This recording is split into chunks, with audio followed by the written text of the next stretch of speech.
Hey guys, it's Mrs. Dewar. I'm here today with a video on solving proportions. Let's get into what a proportion is and what it looks like. When you have one ratio set equal to another ratio, we call that a proportion.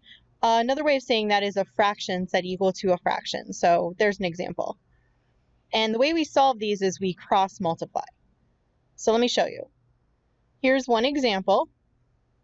And cross multiply just means multiply the top or the numerator of the first fraction by the denominator of the second fraction, so 9 times x. And on the other side, we do the opposite. We do 15 times 3. Now, 15 times 3 is 45, so we'll replace that and divide both sides by 9, and you get x equals 5. Here's another one.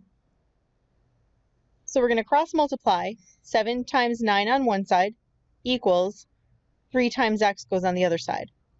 Now 7 times 9 gets done, that's 63. And you divide both sides by 3, and you get x equals 21.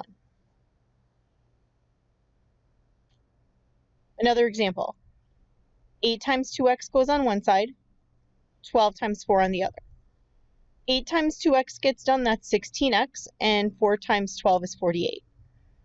Now we just divide both sides by 16, and x equals 3.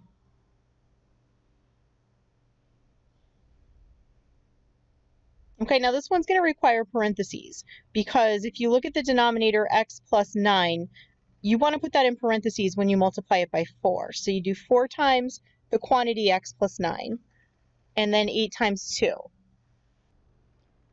Now we've already seen this in one of my previous videos. When you have parentheses, you need to make sure you distribute. So let's distribute that 4. 4 times x gets done, and 4 times 9. And then on the right, we do 2 times 8 to make that 16. This brings us a two-step equation. Subtract 36 from both sides, so we just have the 4x now, and do the math on the right. Next, you're going to divide both sides by 4 to eliminate the 4's and leave you with just x. And then when you do the math, you get negative 5. So your final answer will be negative 5. So here's one which will require you to set it up yourself. Meg bought donuts for a party. For every 3 chocolate donuts she purchased, there were 5 vanilla. If Meg bought 27 chocolate donuts, how many vanilla donuts were there? So what you're required to do here is set up your own proportion and then solve it. So the first thing I like to do is determine if I'm going to put the chocolate or the vanilla on top and just be consistent. So here I'm showing you I'm going to put the chocolate on top and the vanilla on the bottom. So it says Meg bought donuts for a party. For every 3 chocolate donuts she purchased, there were 5 vanilla. So you're going to put the 3 chocolate on top and the 5 vanilla on the bottom. Then it says if Meg bought 27 chocolate donuts, how many vanilla were there? Well, that means we have 27 chocolate that goes on top, and we don't know how many vanilla, so that's going to be our variable. Now you have a proportion. So solve it like we showed before, cross multiply. 3 times x on one side, 5 times 27 on the other side.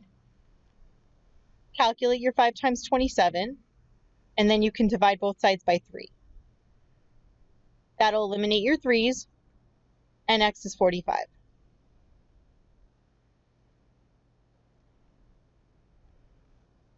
So that's all for today. If you want to take a look at the unit that goes along with my video, just click the link below. I hope you like this video, and don't forget to like and subscribe. Thanks for watching.